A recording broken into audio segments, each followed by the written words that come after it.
Hello YouTube, this is Chris from Bricks Rental Services. Today's video, I'm going to prove yet again we live on a biblical flat earth. They show it right up, the truth right in the lies, that they use a fisheye lens to make the curvature of the earth. We do not spin on its axis going 1,000 miles per hour. We will wobble through space, zipping through space, whatever NASA says it is now, because their numbers can continuously change.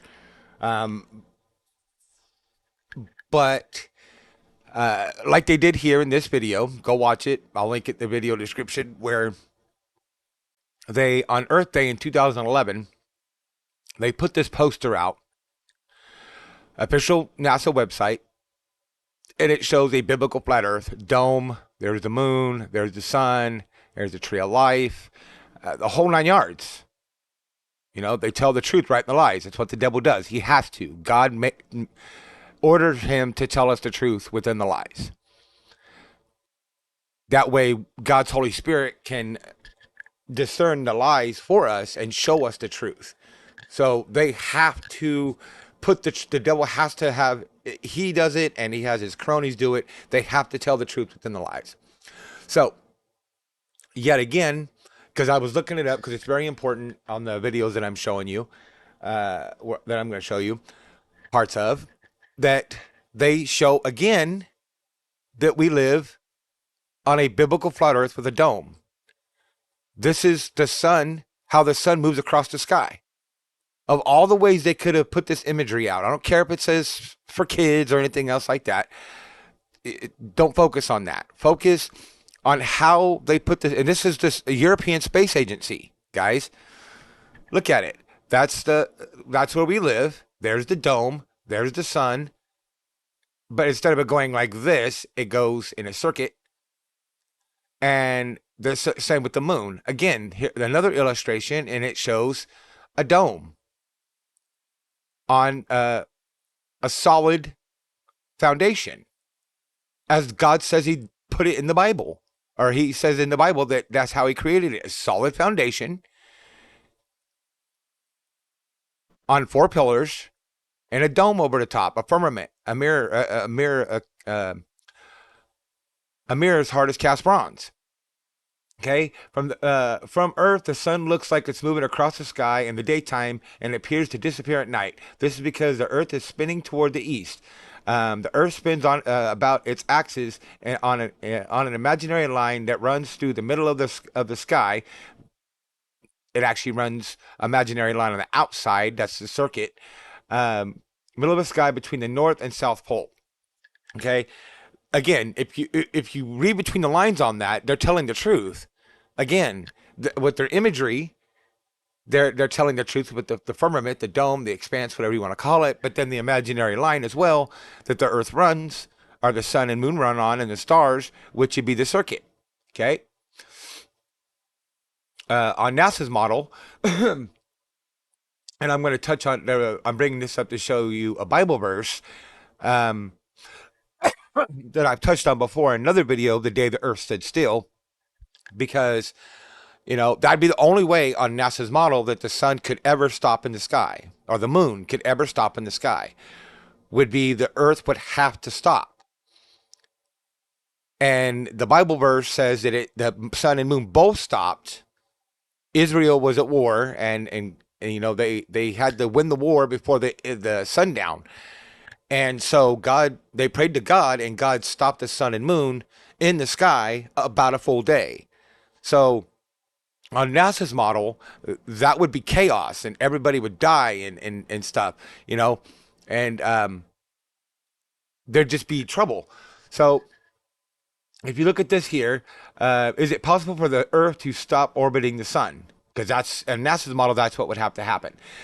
There is no force that could just stop the Earth in its tracks like that. This is, however, a plausible scenario that might drag the Earth into the sun in the far future. The sun will turn into a red giant and expand outward, engulfing the orbits of Mercury and Venus, July 11, 2016. And you go on and on and on, and it's just always chaos. If the moon and sun and stars, or the moon and sun was to ever stop, it would cause chaos. because the Earth itself would have to stop. And if the Earth stops, everybody's going to fly off because that's what NASA says their theory of gravity is based on the Earth spinning. Okay? That's how, if you go look it up, that's how we got our moon. The moon's when NASA says that it slammed into the Earth, and that's what started the rotation of the Earth, and that caused gravity. And when the before gravity, before it got spinning so fast, the moon bounced back off the Earth. Let that sink in. That's what they say. Go look it up. It bounced back off the Earth, and then what the Earth was spinning so fast that it caused a gravitational pull that caused the moon to stop in its tracks and be locked in place, orbiting the Earth. How does that make any sense? Like, for real, how does that make any sense? None of that makes sense. If the moon slammed into the Earth, and that's what caused the Earth to spin, wouldn't the moon had went through Earth like a meteor does, like they say the meteors do? I mean, come on, guys. I mean, that doesn't take very much to figure that out. That doesn't make any sense.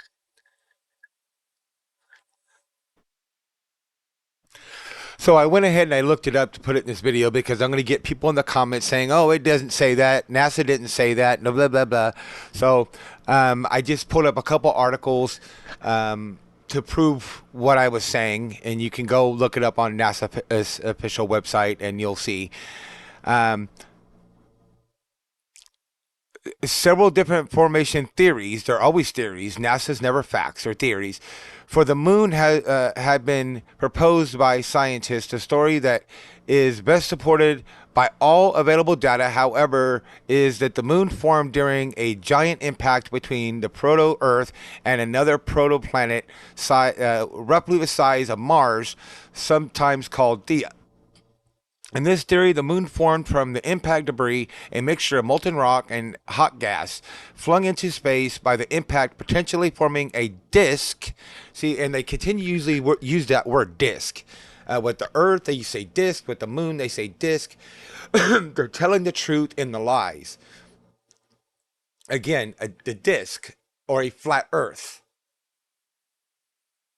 a material known as lunar Cynthia.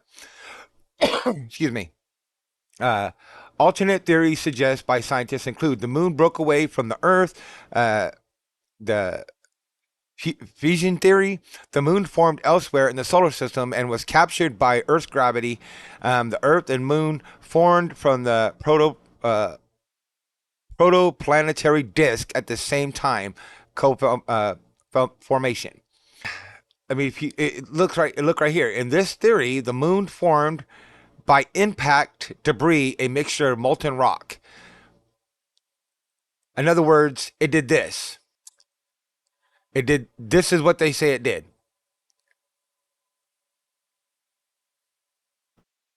How does that make any sense at all? Okay.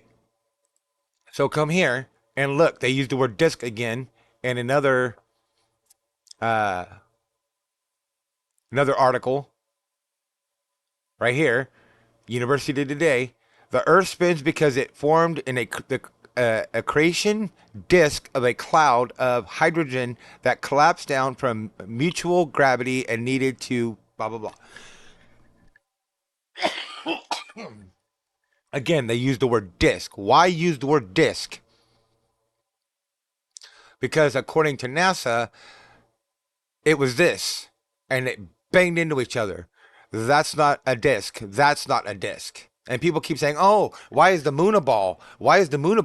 Because God designed it that way because we don't live. Nobody lives on a moon, on the moon. Nobody lives on the sun. So they don't have to be a flat surface. Okay, so let's move on.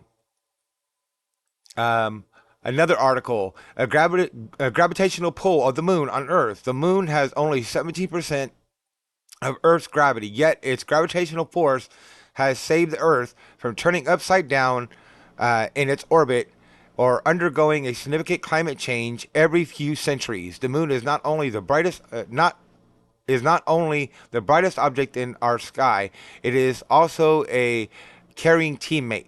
How is the moon the brightest object in our sky? I'm curious because isn't the sun brighter? And this is an astronomy website. Okay, again, I'm going to point it out again. There's clearly the dome on a flat Earth. Okay, so let's move back over here. Joshua 10, the sun stands still. Go down to here. Do, do, do, do. Um, this is Joshua 10:13. Okay. The sun stood still over Gibeon, and the moon over the valley of Ajalon. If I pronounced that wrong, I'm sorry. I'm sure I did. The sun stood still on the and the moon stopped till the nation avenged itself. Its enemies, as it is written in the book of Yasher, the sun stopped in the middle of the sky and delayed going down about a full day. There has never been a day like this before or since, a day when the Lord listened to a human being. Surely the Lord was fighting for Israel. Could do that on NASA's model. Okay, so let's go over here. How fast is the Earth spinning? According to NASA now, it's going 1,000 miles per hour. Earth spins on its axis once in every 24-hour day. At Earth's equator, the speed of the Earth spins about 1,000 miles per hour, or 1,600 kilometers per hour. The day-night spins. This day-night spin has carried you around under the sun and stars. Again, under the sun and stars every day of your life, and yet you do not feel the earth spinning. No, because it's not spinning, but carries you under the sun and stars. Again, with the truth and the lies. So the video that I come across was this here, and I'm watching it, and you'll see that this, and you'll see other things too. Look how that's Boeing. It's the same that's Boeing, or arcing. Okay. And the earth is not spinning at all. Watch, guys. Does that look like it's going 1,000 miles an hour to you? Because it doesn't to me. So NASA must have forgot to tell the earth to spin that day.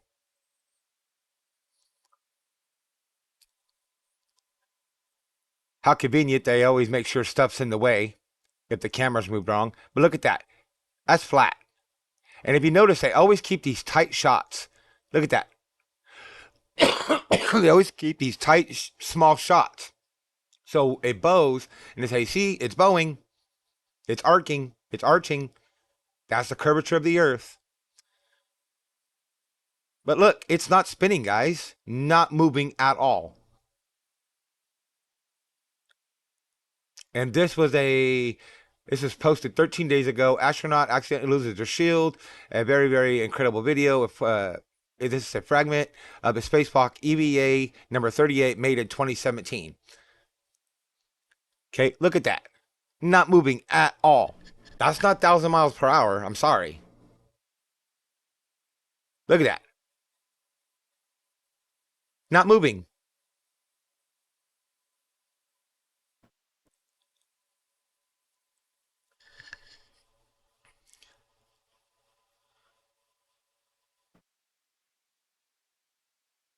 And look at that. They always have this real tight shot.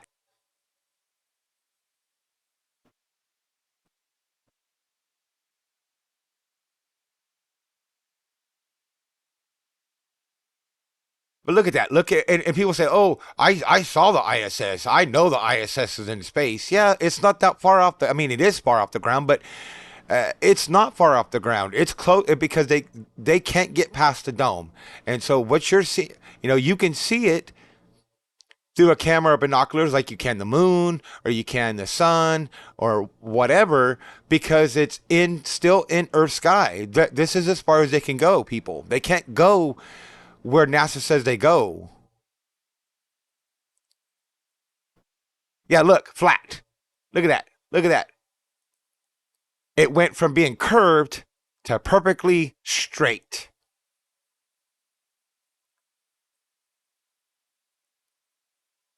Now it's curved again because the way the camera has moved down. That same line right there, the same horizon, was just flat and now curved again.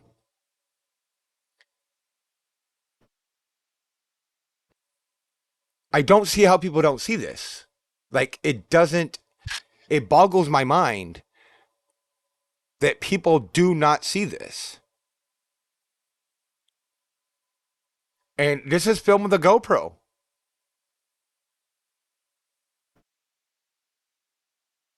Does that look like it's going 1,000 miles an hour to you? It doesn't to me. It don't. It's not even moving. It's 100% steel,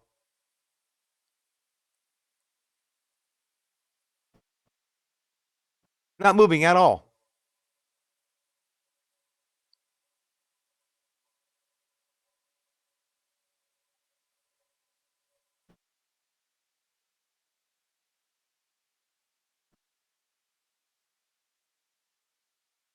Look, you can go through the whole thing and it's not really moved.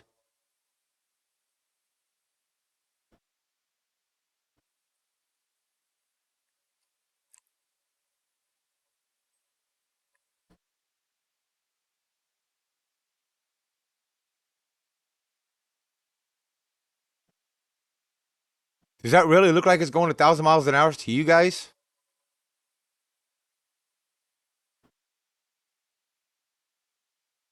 Again, with flat, perfectly straight line for horizon. Okay, you can go watch that video in its entirety for yourself. I just kind of skipped through it. Um, I'm already fighting copyright claims as it is. Um, okay, let's go. This is a live that they got going right now, and it's not currently live at this point, but this shows a couple things. This is their official channel, check mark and everything. One, it proves what I was saying the other day about how the camera always conveniently um, loses signal or something goes wrong and they have to redo the signal, and then all of a sudden the signal's good again. Um, and then also you'll notice how tight, close knit that the shots are, and it's the actual ISS that's moving and not the Earth.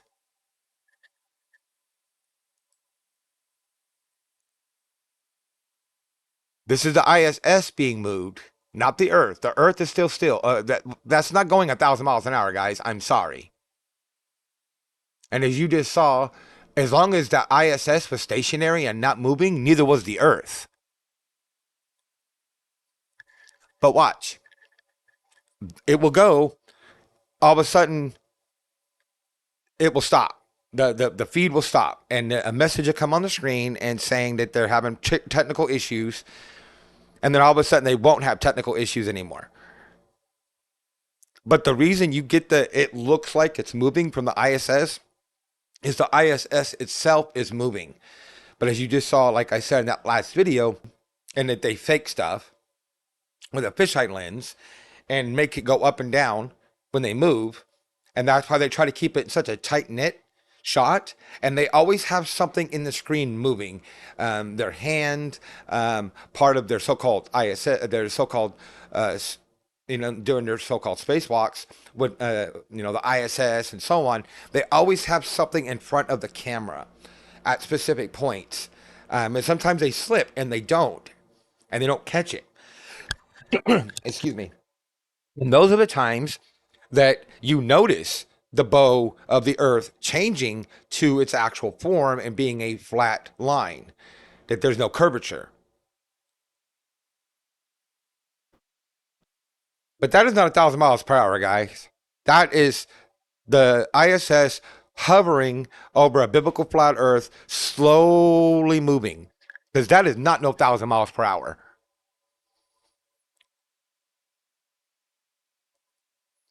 And there is what I'm talking about. And you see this all the time. And look at that horizon, flat on their own picture, their own image, flat. The video from the space station external high uh, definition camera EHDC has been interrupted due to either loss of signal between the station and uh, network, or it is being used for station operational purposes. The EHDC is currently being used to provide a view of Earth following the end of life of the HDEV payload.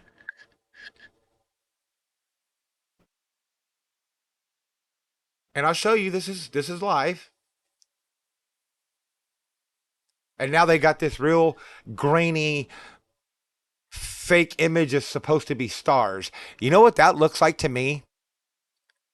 That seriously looks like to me like they took a camera and zoomed it into a pair of pants or something.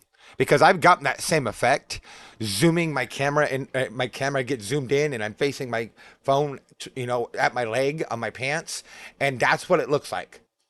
That's exactly what it looks like.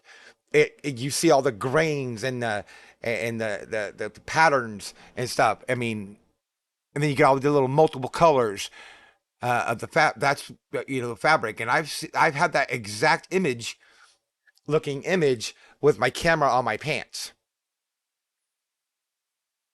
and then that looks like some kind of stain, like milk or something of that nature. Which again, I've had that same effect, similar effect.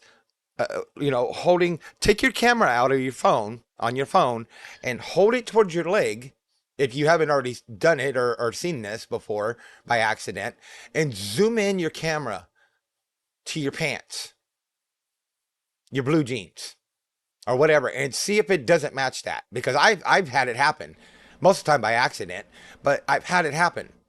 I've tested out apps on my phone with like a microscope or whatever, and zoom it in and see if I could see the fibers in my pants and stuff like that, and get that same effect.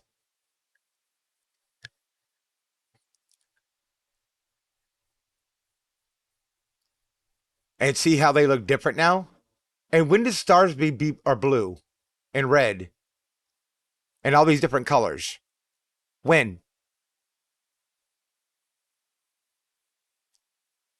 I'm curious. And this is supposed to be a live definition view of the International Space Station.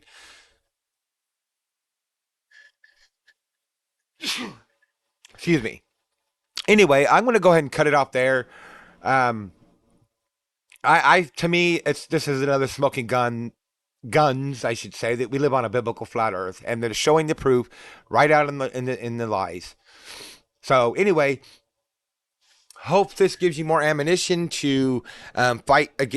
Show people that are arguing with you and calling you all kinds of names. That we live on a global model. Then when they say that and they try to make it look like you're stupid. I hear it all the time from friends, family, and strangers, whatever. Um, or if you're, or it helps give you strength to keep believing in God's model and what the Bible says. And if you're right there on the fence, hopefully this, puts you over that edge of, yeah, we do live on a biblical flat earth, and if you don't, if you're just coming here to, poke fun and whatever, and you watch the video all the way through with an open mind, to actually find the truth, and maybe this convinces you that, that NASA's a liar and that we don't live on their model. That's the devil's model. We live on a biblical flat earth under a dome, moon, sun, and stars in our skies where God put them. Anyway, I'm going to go ahead and get off here. Rate, comment, subscribe. Use all the links in the About Me section and in the comments. Much love. God bless. And I will see you on the next one.